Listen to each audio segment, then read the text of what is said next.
네, 이어서 우리 이제 공공 데이터 법에 대한 얘기를 들어가도록 하겠습니다. 자, 우리가 앞에서 얘기했다시피 데이터가 모든 것을 지배하는 세상을 살아가고 있습니다. 그래서 우리가 이제 데이터 드리븐 이코노미라는 표현을 쓰기도 하는데요.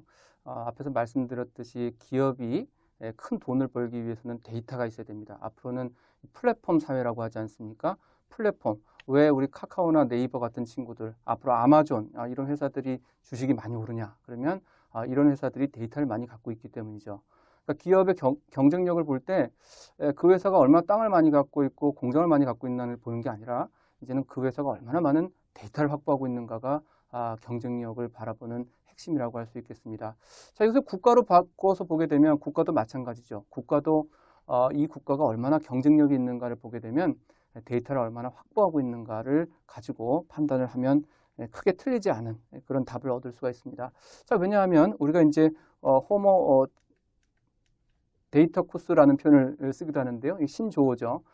우리가 이제 삶이 곧 데이터고 우리의 삶 자체가 이제 데이터인 그런 시대가 왔다라는 것입니다.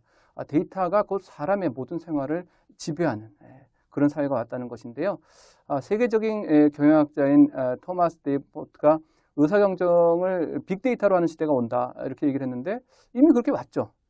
이미 그런 시대가 와가지고 이걸 보시면 이게 뭐냐면 서울시에서 했었던 올빼미 버스라는 겁니다. 서울시의 그 새벽 1시, 2시 정도에 택시 잡기가 얼마나 힘듭니까? 그래가지고 민원도 많고 돈을 내고 가려고 해도 택시가 없어요. 그래가지고 뭐 더블, 내가 2배 드릴 테니까 좀 태워주세요. 뭐 이런 것도 이제 흔한 광경이었는데 이걸 이제 좀 해소를 해주기 위해 가지고 국가가 야간 심야 버스를 만들었습니다. 그래서 야간에 새벽에 다니는 이제 버스를 만들었는데 뭐 모든 노선을 다닐 수는 없으니까 사람들이 밤에 어디에서 이제 집에 가고 싶어 하나 우리가 이제 예상을 해가지고 노선을 만들어줬습니다. 저는 그냥 어떻게 생각을 했냐면 우리가 이제 책상에 앉아가지고 고민을 하는 거죠. 야, 밤에 택시 타고 이제 집에 가고 싶어 하는 사람들이 어디 있냐? 그랬더니 민원이 많이 들어오는데요. 사람들이 뭐 강남역 이런 데 술 마시고 집에 가려고 그러는데 택시가 없답니다. 거기다 버스 하나 놔줘야겠는데. 이래가지고 처음에 이제 그 술집이 많은 동네 이런 쪽에다가 이제 버스를 갖다 많이 해놨어요. 근데 사람들이 의외로 안 타는 겁니다. 그렇게 저기 야간에 심야에 저 교통수단이 없다고 난리를 하더니 이 사람들 왜 타지도 않아?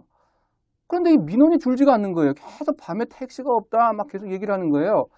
그래서 야, 이게 왜 이러지? 라고 고민을 하고 있던 찰나에 아까도 말씀드렸던 그 기지국 정보, 우리 모든 국민들이 핸드폰 하나씩 들고 다니지 않습니까? 그러니까 이 기지국 정보를 갖고 있으면은 사람들이 지금 어디 있는지를 알 수가 있어요. 이거 굉장히 중요한 개인정보인데 위치 정보죠. 구글 타임라인 같은 거 보시면은 내가 어떻게 움직이고 있는지가 구글이 다 이렇게 보고 있는 거 아니야? 이제 이런 걱정이 들 정도로 굉장히 디테일하게 나오죠. 제가 간 식당이라든가 오늘 뭐 서울을 갔다 왔다 뭐 이런 것들이 전부 다 기록에 남게 되는데 사실은 이 통신사도 이 데이터를 갖고 있습니다. 그래서 사실 이제 통신사가 국가기관보다 더 많은 개인정보를 갖고 있다. 이렇게 우리 이제 걱정을 하기도 하죠. 한편으로는 개인정보 보호에 대한 문제에 있어서 통신사와 카드사가 합쳐지면은 내가 뭘 하고 뭘 먹고 뭘 하는지가 다 나온다라는 얘기를 했는데요. 그래서 지금 통신사와 카드사가 이렇게 서로 자회사를 이렇게 만들어 가지고 협업하는 그런 형태가 많이 나오고 있죠. 지금 SK텔레콤과 하나카드가 같이 뭘 하고 있는데 이 통신사의 기지국 정보는 아까도 말씀드렸듯이 원래는 이런 목적으로 만들어진 게 아니에요. 원래는 이제 자기네들 기지국 관리하려고 만든 데이터들인데 이 데이터를 보니까 새벽 1시에 사람들이 술집에도 물론 앞에 몇 명 있는데 사람들이 광화문에 많이 있는 거예요. 광화문, 여의도 이런 데 사람들이 다 몰려 있는 거예요. 야, 우리가 진짜 얼마나 이 잘못 생각하고 있었냐면 1시에 택시가 없어요 라고 말하길래 이 사람들 술 마시고 집에 가나 보다 라고 생각을 했는데 야, 우리나라의 그 홍콩만큼 아름다운 야경의 배경은 야근하고 있는 회사원이지 않습니까? 이 사람들이 집에 못 가고 온 사람들 다수는 야근을 하고 있는 거예요. 그러니까 이 오피스타운, 이 빌딩들, 이 근무지 중심의 지역들에서 사람들이 택시를 못 잡고 있는 거예요. 그래가지고 이 서울시 심야버스를 바로 데이터를 활용해가지고 노선을 바꿉니다. 그래서 기지국 정보를 많이 요청하는 그런 곳 위주로 노선을 바꿨더니 사람들이 굉장히 많이 타고 그 만족도가 높아지게 됩니다. 자, 그러니까 우리가 어떤 행정을 함에 있어서도 옛날에는 어떻게 했냐면 공부 잘하는 분, 공무원 시험 붙으려면 얼마나 힘듭니까? 공부 잘하는 분이 이제 공무원 시험 합격하시고 이렇게 그 많은 경험을 통해 가지고 선언적으로 야 이렇게 될 거야 이제 고민을 해가지고 정책을 만들었어요. 근데 이것이 이 데이터를 통해 가지고 의사결정하는 것보다 정확도가 떨어진다는 겁니다. 데이터에 기반해가지고 의사결정을 해야 된다는 것이에요. 예, 프로야구 좋아하시는 분들은 요즘에는 프로야구 감독들도 선수 데이터, 이 투수들도 말이죠. 이 친구가 뭐, 저 친구 공 빠르네. 이게 아니라 이제 트랙맨 시스템이라 그래가지고 공의 회전수가 어떻게 되고 뭐 이런 걸 갖다 따져가지고 선수를 기용하지 않습니까? 하물며 그런 운동 경기 하나에도 그렇게 데이터가 중요한 시대가 됐는데 국가에 있어서 데이터가 얼마나 중요하겠습니까? 그래서 우리가 이 케이스를 통해 가지고 이 국가의 의사결정, 국가의 행정을 함에 있어서도 데이터를 활용해야 되는구나 라는 것을 생각을 하게 됐고요. 2020년 2월 10일에 새로 새로 이제 개정된 법이 약칭 데이터 기반 행정법이라고 하는 건데요. 앞으로는 행정을 할 때 공무원이 내가 보니까 이게 좋겠어. 의견 수렴해봐. 이 사람 말 들어보니 이렇다고 저 사람 말 들었더니 저렇다고 그럼 이렇게 하는 것이 좋겠어. 국익을 위해서 좋겠어.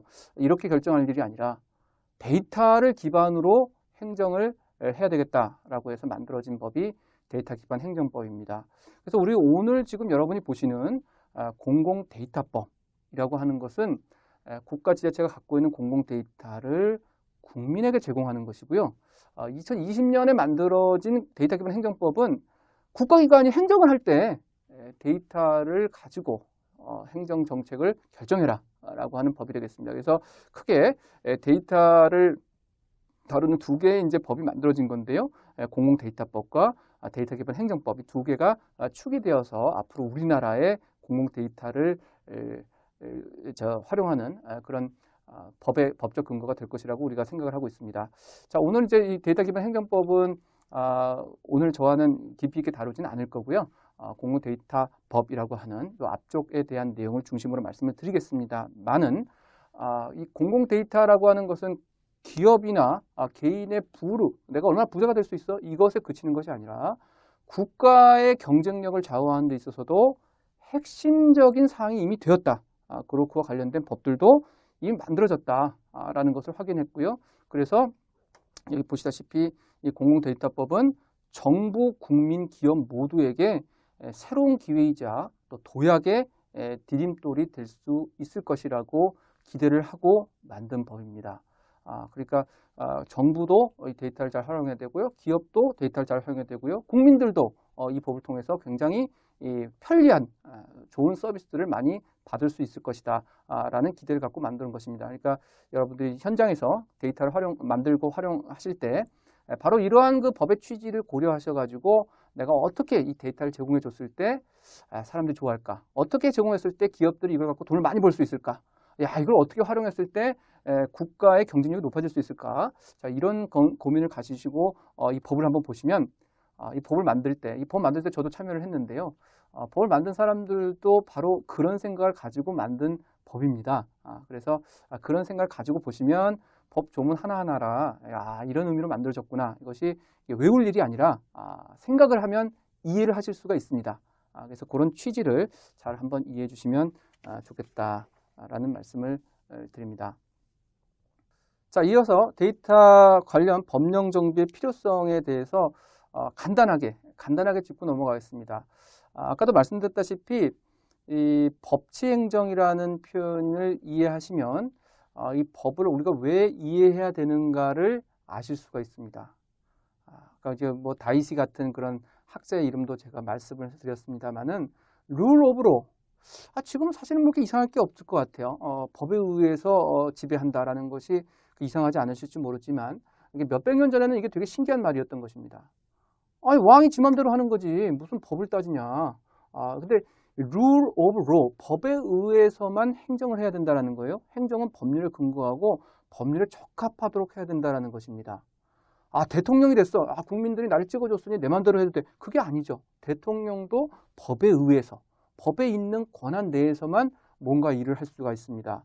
자, 그래서 우리가 지금까지 얘기한 대로 공공 데이터를 국민들에게 막 주고 싶어. 그리고 국민들이 이걸 막 활용하면 좋겠어. 기업들도 막 이걸 쓰고 돈 벌었으면 좋겠어 라고 생각은 하지만 법에 이게 없으면 주기가 힘들어요.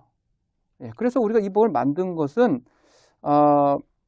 국가가 보유하고 있는 데이터를 제공하려고 할 때 그 제공에 대한 근거를 만들어 준 것이고요. 같은 취지에서 똑같은 얘기입니다. 같은 취지에서 내가 주기 싫은 데이터가 있어요. 국가나 지자체 공공기관이 데이터를 국민에게 주기가 싫은 경우가 많아요. 여러 가지 이유에서 그렇습니다. 뭐 대표적인 경우는 데이터의 품질 문제를 많이 얘기를 해요. 그러니까 데이터가 좀 잘못되어 있을 때 이거를 갖다가 국민들에게 제공을 하면 국민들이 보고 화를 낸다는 거예요. 세금 받아먹고 이따위로밖에 일을 못하냐, 막 이렇게 욕을 할 수 있어요. 그러니까 가급적이면 굳이 주지 않아도 되는 데이터는 안 주려고 한다라는 경우가 있고요. 그런 경우는 흔치 않겠습니다만은 뭐 어떤 기관이나 이런 곳에 잘못한 것들이 드러나는 수도 있겠죠.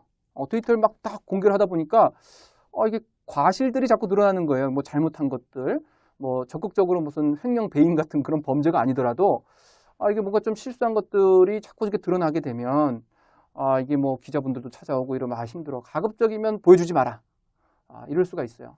그리고 또 한편으로는 제가 실제로 경험했던 것 중에 해당 기관이 그 데이터를 마치 그 구글이나 아마존 같은 애들이 데이터를 갖고 경쟁력을 키우는 것처럼 이 데이터를 가지고 기관의 경쟁력을 확보하고 있는 곳들이 있어요.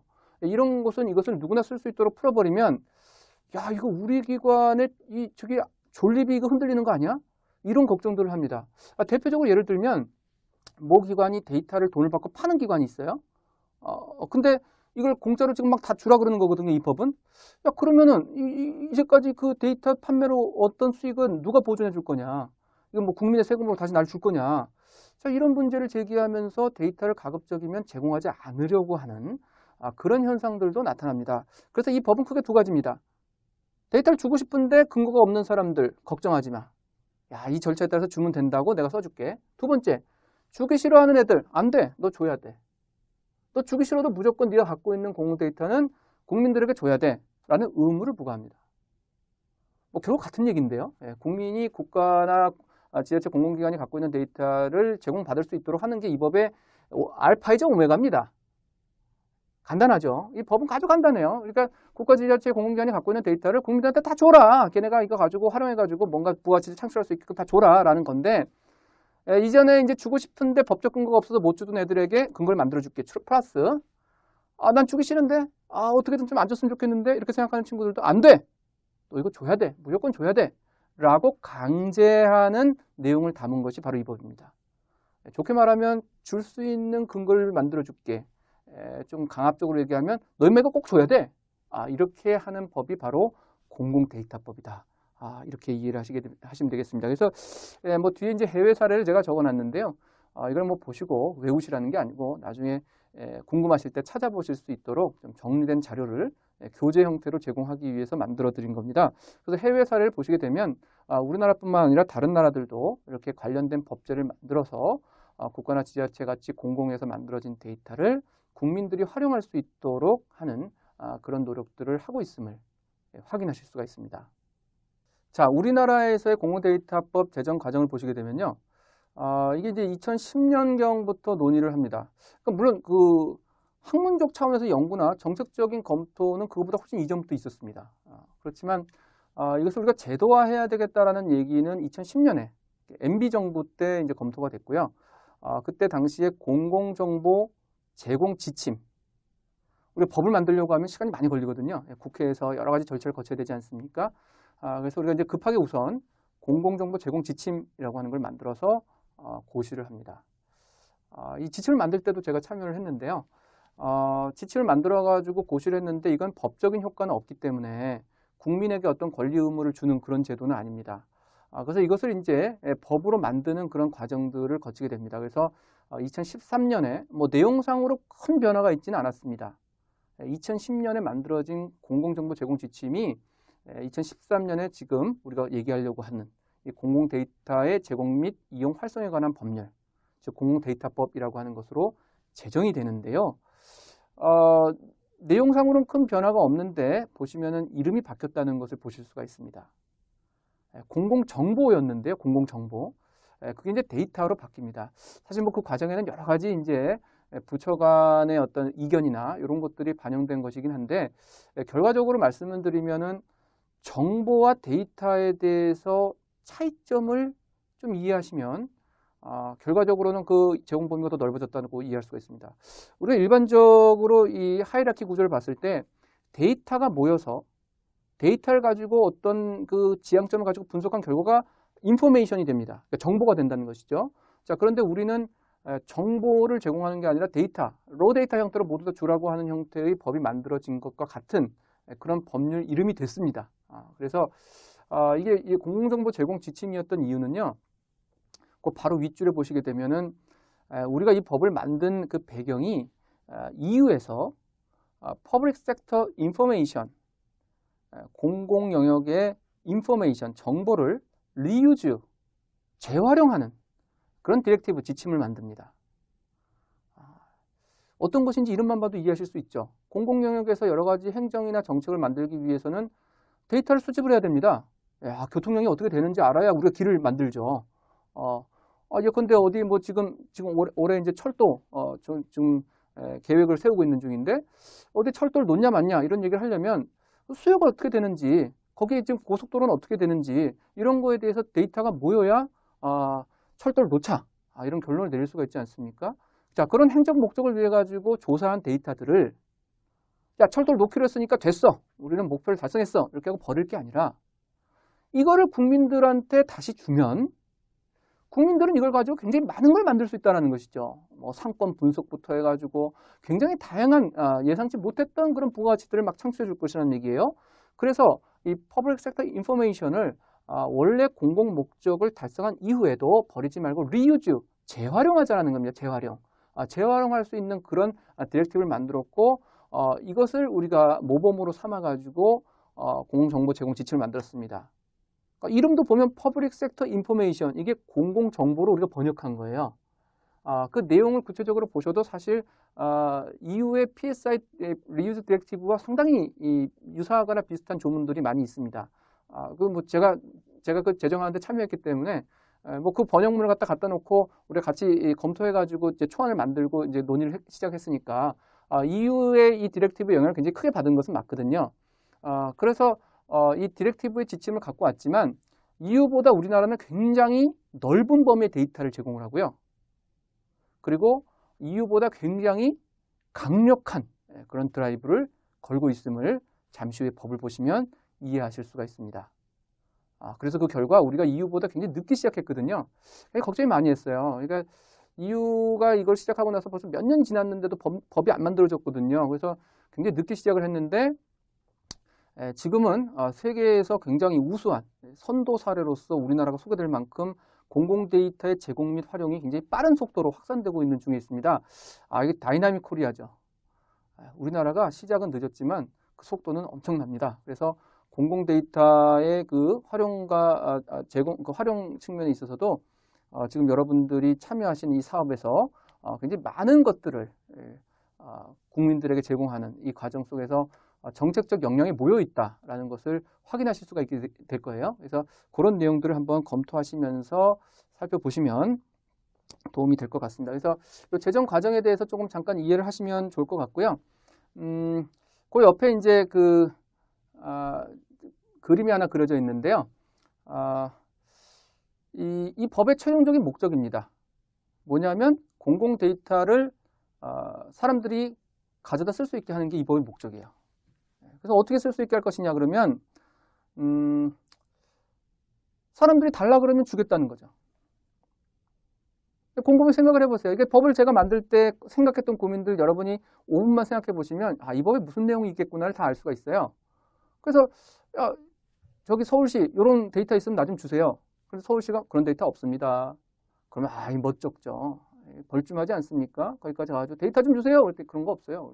끝이란 말이에요. 그러니까 내가 데이터를 신청을 하려면 무슨 데이터를 갖고 있는지를 알아야 신청을 하죠. 식당에 가서 주문하려고 해도 메뉴표를 보고 하는데 이거 이제 공공기관이나 국가기관에 전화해가지고 이런 데이터 좀 주세요. 그 데이터가 있는지 없는지 알아야 내가 시킬 거 아닙니까? 그래서 맨 처음에 뭘 하냐면 목록을 만듭니다. 내가 갖고 있는 데이터 목록은 이거야 라고 만듭니다. 그럼 이제 사람들이 그 목록을 보고 신청을 한단 말이에요. 그럼 신청을 하면 이제 내가 제공을 하겠다는 건데 여기서 보시게 되면은 신청을 하지 않아도, 여기 회색으로 된 그 그림을 보시면은 신청을 하지 않아도 공공 데이터를 즉시 이용할 수 있도록 만든 게 데이터 GeoKR입니다. data.go.kr, 우리가 공공 데이터 포털이라고 하는 사이트죠. 야, 이 사이트를 한번 가보시면 국민들이 신청하지 않았는데도 불구하고 미리 야, 이런 데이터 어떻습니까? 권해드리는 거죠. 오늘의 추천 메뉴입니다. 야, 이런 데이터 어떻습니까? 이러면서 추천을 해드리는 거예요. 갖다 좀 쓰시면 좋겠는데. 그럼 국민이 신청을 해요. 여기 없어가지고 신청을 했어요. 그럼 이런 거 좋아하시는구나. 그리고 다시 포털에 또 올려드립니다. 그래서 기본적인 디폴트가 오히려 공공데이터 포털에 사람들이 신청하지 않았는데도 다 올려놓고 편하게 쓰실 수 있도록 하는 것이 우리가 해야 될 일이고, 여기 올라와 있지 않은 것을 국민들이 신청했을 때는 빠르게, 아주 최대한 빠르게 편리하게 사람들이 볼 수 있도록 다시 제공해 주는 것. 요게 이제 두 가지 이렇게 구분을 해서 신청에 의한 제공과 신청을 하지 않았는데도 우리가 선제적으로 제공하는 거, 이 두 가지의 제공 방법이 있다. 요걸 하기 위한 게 공공데이터법이다. 이렇게 이해하시면 되겠습니다. 자, 그래서 이 법의 목적을 보시면은 공공데이터의 전면 개방 의무화입니다. 우리 국가, 지자체, 공공기관이 갖고 있는 모든 데이터를 뭐 고르지 말고 전부 다 개방하라는 것이죠. 야, 이거 필요하니?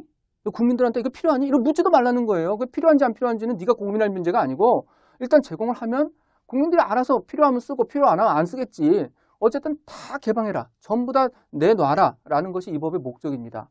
그래서 이 주요 내용을 보시면요. 기본 원칙은 뭐냐 하면 국민들에게는 이용을 할 수 있도록 하고 기관에게는 제공 의무를 부여한다. 제가 아까 말씀드린 거죠.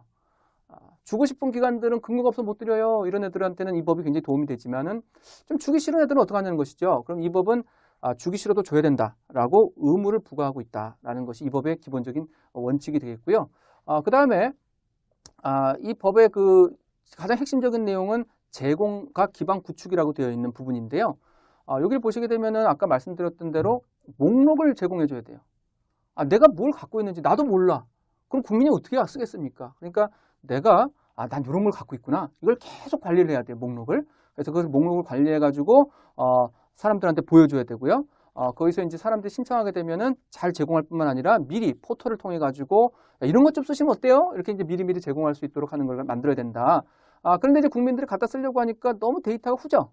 데이터가 막 맞지도 않고 이래. 그래서 우리는 품질 관리라는 걸 해줘야 돼요. 품질 관리. 그리고 이제 기관마다 우리 아까 이제 그 통신망 기지국 정보랑 또 여러 개가 이렇게 합쳐져 가지고 새로운 부가가치를 창출하는 사례들을 봤지 않습니까? 그럼 이제 여러 가지 데이터를 합쳐 가지고 내가 뭘 만들어야 되는데 이게 표준화가 안 돼 있으면 이 데이터를 받아도 활용하기 위해서는 굉장한 비용이 들지 않습니까? 컨버팅하는 비용이 들기 때문에 우리가 어떻게 제공할 것인가에 대한 표준을 만들고 그거에 따라서 이제 관리를 하도록 하고 있습니다. 자, 그래서 이 주요 내용을 이미 다 봤어요. 그죠? 공공데이터법이라는 건 이런 겁니다. 공공데이터법은 국민들에게 많이 제공을 하려고 만든 제도이고요. 기본 원칙은 어떻게든 많이 제공하겠다. 이게 이제 뭐 목적입니다. 알파이자 오메가. 그래서 신청을 하지 않아도 제공을 할 수 있도록 하는, 여기 보시면 이제 제공 목록 즉시 이용을 할 수 있도록 해주는 것이 디폴트이고요. 제공 신청을 하게 되면은 가급적 빠르게 10일 내에 제공을 해라. 이게 이제 이 법의 핵심적인 내용입니다. 자, 다른 것들은 모두 이런 것들을 도와주는 조문들이라고 할 수 있는데요. 보시게 되면은 기관마다 업무 총괄자를 지정해라. 왜냐면 담당자가 없으면 연락해도 전화도 잘 안 되고 내가 신청했는데 답도 없고 그럼 얼마나 답답하겠습니까? 그러니까 꼭 지정을 해야 된다. 법적으로 의무를 줬어요. 그래서 반드시 공공데이터 담당자가 하나씩 있고요. 그리고 이제 NIA에는 지원센터를 뒀습니다. 그래서 국민들이 이용할 때 어렵거나 궁금한 점이 있으시면 여기 전화해가지고 도와주세요. 그러면은 와가지고 도와줍니다. 공짜로 도와줍니다. 그리고 이제 기본 계획이란 걸 세워가지고 어떻게 우리가 이것을 할 것인가에 대한 고민들을 합니다. 자, 전략위원회가 어디 있냐면 총리 소속이에요. 총리 소속이라고 돼 있죠. 자, 총리 소속이란 건 어떤 의미가 있냐면 쉽게 말하면 높은 사람이다 이런 얘기입니다. 즉 여러 부처가 전 국가적 범국가적으로 움직이기 위해서는 높은 사람이 위원장이어야 됩니다. 그래서 이 뭐 행안부뿐만 아니라 문화부, 뭐 과기부 할 거 없이 모든 부처가 이 공공데이터 제공을 위해서는 똘똘 뭉쳐서 한마음 한뜻으로 원팀으로서 움직이기 위해 가지고 전략위원회가 총리 소속으로 되어 있고요. 저기 보시게 되면 매년 실태평가라는 게 있습니다. 자, 우리도 시험을 보면은 공부를 더 열심히 하잖아요. 아니 내가 공부를 갖다 좋아서 하는 사람도 시험 때가 되면 한 번 더 보지 않습니까? 자, 마찬가지로 공공데이터 개방을 잘 하고 있는 기관들도 평가를 한다 그러면 좀 더 또 열심히 합니다. 그래서 요 평가를 매년 하는데요. 제가 이 평가에도 참여를 했었었는데 지금 평가 횟수가 다음에 이렇게 넘어가면서요. 점점 더 높은 점수가 나오고 있습니다. 그러니까 절대 평가처럼 이 기관들이 전반적으로 상향화되고 있어요. 그러니까 이제 평가에 한번 참여를 해보면 토익 점수도 시험 자꾸 보다 보면 올라가잖아요. 그것처럼 이 평가를 자꾸 해가지고 기관들에게 이제 의욕을 북돋워 줍니다. 그래서 평가를 잘 받으면은 인센티브도 있어요. 그렇게 해가지고 모든 기관들이 이 공공데이터 제공이라고 하는 국정과제, 국가의 목표를 달성하기 위해서 같이 노력하자라고 하는 여러 가지 서포트하는 방법들을 가지고 있습니다. 자, 그 다음에 이제 분쟁 조정이라고 하는 개념이 있어요. 이거는 뭐냐면 내가 달라 그랬는데 안 줘. 공공데이터 신청을 했는데 안 줘요. 그럼 원래 어떻게 해야 되냐 하면은 소송해야 됩니다. 자, 이게 행정소송이에요. 근데 이제 일반 국민 입장에서 말이죠. 법원에 간다고 하는 건 굉장히 부담이잖아요. 변호사 수임하려면 뭐 돈도 많이 들 뿐만 아니라 이거 법원 가서 뭐 어떻게 해야 될지 이게 알기도 힘듭니다. 저는 이제 법학이 전공이어가지고 법원에 대해서 그렇게까지 거부감은 없지만은 그래도 저도 뭐 소송하려고 그러면 상당히 부담스럽습니다. 그래서 이렇게 이제 사람들이 안 주면 할 수 없지. 이렇게 포기하지 않도록 하기 위해 가지고 공공데이터 제공 분쟁조정위원회라는 걸 법에 의해서 만들었습니다. 그래서 여기다가 이제 고자질하는 거죠. 선생님, 제가 안 줘요. 내가 신청했는데 안 줘요. 이러면 분쟁조정위원회에서 그죠, 빨리 주세요. 이렇게 조정안을 만들어줍니다. 그러면은 이 법에서는 공공기관은 조정안에 특별한 사유가 없으면 반드시 따르도록 되어 있습니다. 그래서 이런 절차들을 통해 가지고 가급적 주라고 하는 어떤 형태로든지 가급적 국민에게 공공데이터가 제공되도록 하는 그런 내용들을 만들고 있다는 것을 확인하실 수가 있습니다. 자, 이 슬라이드에서 하나 확인하실 것은 뭐냐면 이 법은 전면 개방, 그것이 국가의 의무다, 공공기관의 의무다라는 것을 선언했고요. 결국 핵심적인 것은 제공하는 겁니다. 제공. 어떻게 하면 좋은 데이터를 만들어가지고 제공할 것인가. 자, 이게 이제 여러분들이 기관에서 관심 갖고 하셔야 될 일인 것이죠. 품질 관리를 해가지고 데이터를 잘 관리해서 사람들한테 많이 제공할 수 있는 방법을 찾아봐야 된다. 이게 이제 제공 기반 구축에 대한 내용이고요. 나머지 사항들은 모두 더 많은 정보를, 더 많은 데이터를 더 잘 제공하기 위해서 만들어 놓은 이 서포트하는 조문들입니다. 그래서 이 제공이라고 하는 조문, 법률 이름부터가 벌써 공공데이터 제공 및 이용 활용이지 않습니까? 이 제공을 하기 위해서는 어떤 조문이 있다는 것을 하나 기억하시고 나머지는 모두 이것을 도와주는 법조문이다. 이렇게 보시면 될 것 같습니다. 자, 그래서 이제 우리가 이 두 번째 목차에 이제 마무리를 할 건데요. 자, 이건 뭐 깊게 보실 건 아니고 아까 법치행정이라고 해가지고요. 법이 만들어져야 그거에 맞는 정책들을 이렇게 만들어지고 있는 것이다 라는 것이고요. 2013년에 공공데이터법이 만들어졌기 때문에 그와 관련된 기본 계획도 세워지고 여러 가지 정책들이 나오고 있죠. 자, 2020년에 이제 데이터 기반 행정법이라고 하는 것이 만들어졌기 때문에 자, 이거와 관련된 정책들도 앞으로 나올 겁니다. 네. 근데 지금은 이제 공공데이터법에 관한 내용들만 살펴보고 있는 것이고요. 자, 이제 두 개의 슬라이드를 보고 우리가 이제 잠깐 쉬었다 가려고 하는데요. 이제 문재인 대통령께서 4차 산업혁명 시대의 미래 산업의 원유가 바로 데이터다. 제가 아까 말씀드린 거죠. 이 데이터는 원유다라는 거, 원유. 이 데이터 원유를 우리가 이제 어디 가서 캘 수가 없기 때문에 개인들이나 조그만 기업들, 스타트업들은 이것을 캘 방법이 없어요. 그러니까는 이것을 국가가 가지고 있는 데이터를 개방하는 것이죠. 그렇게 해서 이 원유를 주면 그걸 가지고 신발도 만들고 나일론도 만들고 이런 걸 하라는 겁니다. 그래서 이 데이터를 개방하는 것이 이 법의 목적이자 취지인 것이고 4차 산업혁명 시대라고 하는 것은 결국 데이터와 인공지능, AI와 데이터가 핵심적인 것이지 않습니까?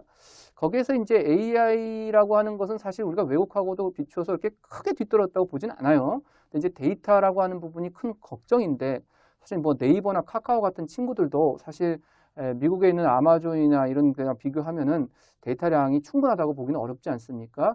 그래서 이런 회사들이 공공 데이터를 우선 마중물로서 활용을 해가지고 새로운 부가가치를 창출하기를 기대하면서 만든 제도가 되겠습니다. 자, 우리나라는 다이나믹 코리아라는 아까 말씀을 드렸는데요. 우리나라 사실 법제도뿐만 아니라 정책에 있어서도 공공정보, 퍼블릭 섹터 인포메이션을 리유즈하는 것에 있어서 다른 나라보다 상당히 늦었거든요. 뭐 이유보다는 말할 것도 없고요. 미국이 오바마 정부가 가버먼트 2.0이라고 하는 오픈 가버먼트라고 하는 개념을 만들었던 것이 우리보다 또 앞서요. 그러니까 이제 우리가 사실 출발이 많이 늦었는데도 불구하고 우리가 열심히 이제 지금 저와 함께 이 강의를 들으시는 분도 공공 데이터에 관심을 갖고 굉장히 열심히 이제 일을 해주시는 덕분에 우리가 출발은 늦었지만 굉장히 빠른 속도로 따라잡다가 OECD 평가에서 3회 연속 세계 1위 평가 점수에서 1등을 했습니다. 이게 이제 90년대에 우리가 이런 표가 있었어요. 산업화는 늦었지만 정보화는 앞서가자. 산업화를 늦기 시작해가지고 우리가 수십 년 동안 고통스럽게 살았지 않습니까? 근데 정보화는 앞서가자. 그래서 우리가 IT 강국이다. 우리 스스로 되게 뿌듯해하면서 IT 분야에 있어서는 우리가 다른 나라보다 밀리지 않는다. 이렇게 이제 자부심을 갖고 여러 가지 산업을 키워왔는데 산업혁명 시대에는 데이터로 승부를 보는 시대가 왔어요. 그러니까 우리가 이 데이터에서도 시작은 늦었지만 열심히 따라잡고 나아가서 앞서갈 수 있는 방법을 찾아야 되는 시기가 되었다. 그래서 이 데이터를 우리가 어떻게 잘 활용할 것인가가 굉장히 중요한 시대에 여러분은 살아가고 계시고 그런 중요한 일을 정말 국가적으로 중요한 일을 지금 맡게 되셨다. 이런 자부심을 갖고 같이 일을 해주시면 일이 더 재미있고 보람차지 않을까라는 생각이 듭니다.